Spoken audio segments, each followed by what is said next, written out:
पिछले लेक्चर में हमने रीजनरेशन अर्थात पुनरुद्भवन के introduction, types of regeneration, patterns of regeneration and characteristics of regeneration के विषय में चर्चा की थी।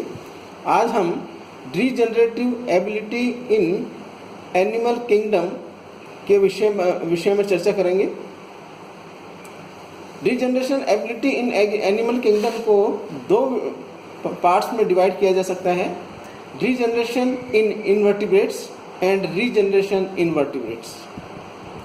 फर्स्ट, रीजनरेशन इन इनवर्टिब्रेट्स के अंतर्गत हम phylum Protozoa, Porifera, Coelenterata, Platyhelminthes, Aschelminthes, Annelida, Arthropoda, Mollusca and Echinodermata के विषय में चर्चा करेंगे, जबकि वर्टिब्रेट्स के अंतर्गत हम super class fishes, class amphibia, class reptilia, class Aves and class Mammalia के विषय में चर्चा करेंगे।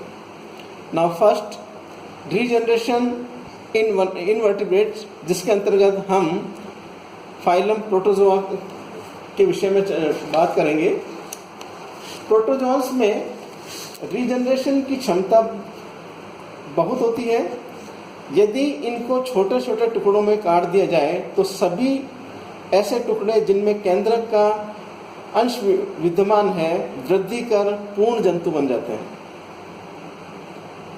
एग्जाम्पल, अमीबा, स्टेंटर, ब्लेसिफ्लेस्मा एंड स्पाइरोस्टोमम, इन सभी में पुनरावर्धन अर्थात रीजनरेशन की बहुत अधिक क्षमता होती है। नाउ रीजनरेशन इन पोरीफेरा, स्पंज में पुनरुद्भवन की क्षमता बहुत अधिक विकसित होती है। फॉर एग्जाम्पल, साइकन का कोई भी भाग टूटकर अलग हो जाए तो वह टूटा हुआ भाग नए साइकोनों में विकसित हो जाता है,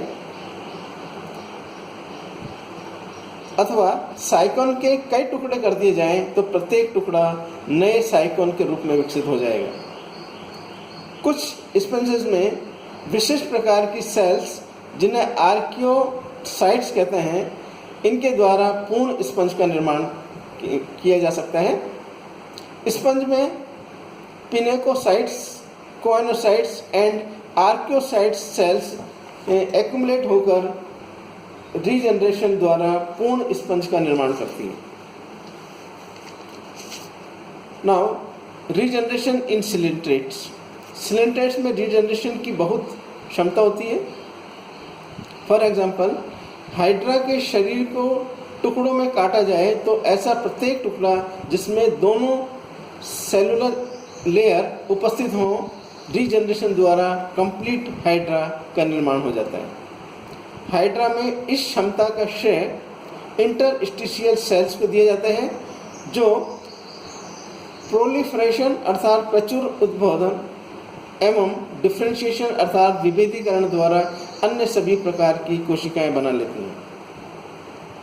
नाउ रीजनरेशन इन प्लेटीहेल्मिन्थेस, फाइलम प्लेटीहेल्मिन्थेस की क्लास टर्बिलेरिया के मेंबर प्लेनेरियंस में रीजनरेशन की क्षमता बहुत अधिक होती है। इन्हें कितने ही टुकड़ों में काट दिया जाए, प्रत्येक टुकड़ा रीजनरेशन के द्वारा कंप्लीट एनिमल में कन्वर्ट हो जाता है। टर्बिलेरियंस के अतिरिक्त अन्य प्लेटीहेल्मिन्थेस में रीजनरेशन कैपेसिटी नहीं पाई जाती। नाउ रीजनरेशन इन एस्केलमिन्थेस,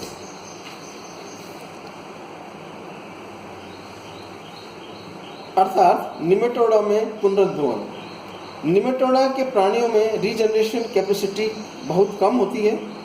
इनमें केवल वुंड्स को भरने मात्र की क्षमता होती है। नाउ रीजनरेशन इन एनेलिडा, फाइलम एनेलिडा के क्लास पॉलीकीटा एंड ओलिगोकीटा में रीजनरेशन की क्षमता पाई जाती है। इनमें इस क्षमता में क्षेत्रीय विभिन्नताएं पाई जाती हैं। फॉर एग्जाम्पल, अर्थवॉर्म में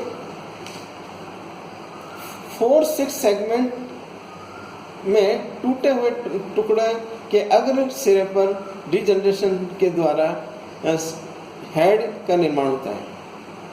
नाउ रीजनरेशन इन मोलस्क, मोलस्क में रीजनरेशन की एबिलिटी बहुत कम होती है। क्लास गैस्ट्रोपोडा के एनिमल्स में केवल आई स्टॉक एंड हेड और लिम्ब या आर्म्स में ही रीजनरेशन की कैपेसिटी को देखा गया है। क्लास सिफेलोपोडा के एनिमल्स में क्षतिग्रस्त आर्म्स में रीजनरेशन की क्षमता पाई जाती है। नाउ रीजनरेशन इन आर्थ्रोपोडा, आर्थ्रोपोडा में रीजनरेशन की क्षमता केवल लिम्ब्स तक ही सीमित होती है। क्लास क्रस्टेशिया में क्षतिग्रस्त लिम्ब किसी भी अवस्था में रीजनरेशन द्वारा नए निर्मित हो सकते हैं। इंसेक्ट में लिम्ब्स का रीजनरेशन केवल लार्वल स्टेज में ही संभव होता है। नाउ रीजनरेशन इन इकाइनोडर्मेटा, फाइलम इकाइनोडर्मेटा के एस्ट्रियोड्स एंड ओफियोरॉइड्स में रीजनरेशन की क्षमता अधिक पाई जाती है। For example starfish, brittle star and sea lilies में कटी हुई आर्म्स पुनः प्राप्त की जा सकती हैं। होलोथुरिया में एलिमेंट्री कैनाल व रेस्पिरेटरी थोरैक्स को बाहर त्याग दिया जाए तो रीजनरेशन द्वारा क्षतिग्रस्त भाग को पुनः निर्मित किया जा सकता है। ये सब है इन्वर्टिब्रेट्स में regeneration ability. Now we discuss regeneration in vertebrates. इसके अंतर्गत regeneration in fishes, regeneration in amphibia, regeneration in reptiles, regeneration in aves and regeneration in mammals के विषय में चर्चा करेंगे। First, regeneration in fishes. मछलियों में रीजनरेशन की कैपेसिटी केवल फिश में ही पाई जाती है। Now regeneration in amphibia, class Urodela के मेंबर सैलेमेंड्रा एंड न्यूट के लार्वा एंड एडल्ट्स में लिम्ब्स तथा टेल में रीजनरेशन की क्षमता पाई जाती है। इनमें एक्सटर्नल गिल्स तथा अपर एंड लोअर जॉस आदि के क्षतिग्रस्त होने पर इन्हें पुनः प्राप्त किया जा सकता है। क्लास एन्यूरा में रीजनरेशन की क्षमता केवल लार्वल स्टेज में ही पाई जाती है। एडल्ट फ्रॉग में रीजनरेशन की क्षमता नहीं पाई जाती। Now regeneration in reptiles, lizards की टेल में रीजनरेशन की क्षमता पाई जाती है। टेल को काट देने पर यह पुनः निर्मित हो जाती है, किंतु पुनरुद्भवन द्वारा बनी हुई टेल ओरिजिनल टेल से भिन्न होती है।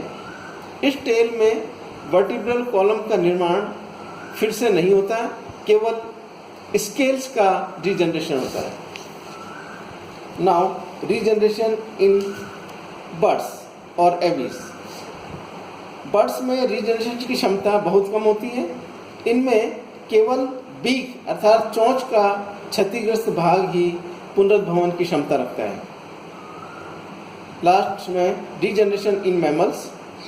मैमल्स में पूर्ण अंग का रीजनरेशन नहीं पाया जाता, इनमें केवल टिश्यू का रीजनरेशन हो जाता है।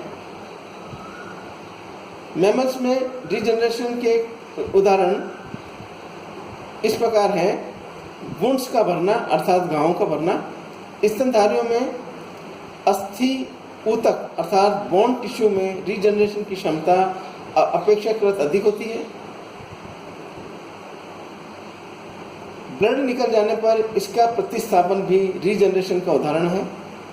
पाचन ग्रंथि विशेषकर लिवर में रीजनरेशन की क्षमता पाई जाती है।